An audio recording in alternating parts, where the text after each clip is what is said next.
Ben şöyle alfabeyi yazıyorum. Tamam mı?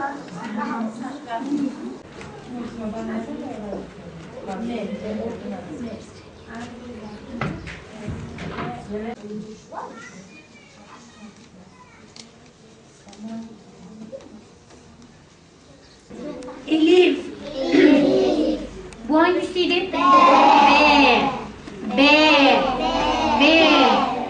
B. Bu. Ha. Ha. Hayır. Bu hangisiydi? Ha. Ha. Ha. Tamam. Bu hangisi? Sol. Sol. Bu hangisiydi?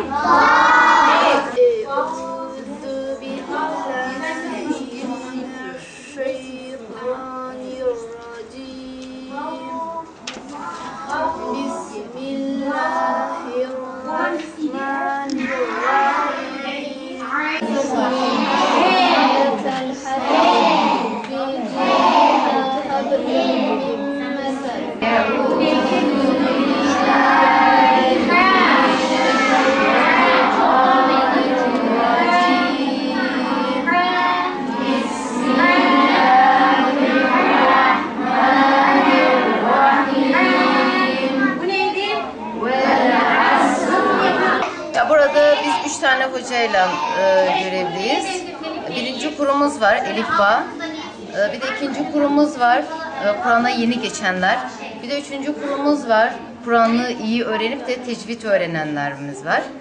Geçen seneye rağmen rağbet tabii ki artıyor. Bu sene farklı öğrencilerimiz var. 100'e yakın şu anda öğrenci var. Her gün bu sayılar gün geçtikçe daha da artıyor.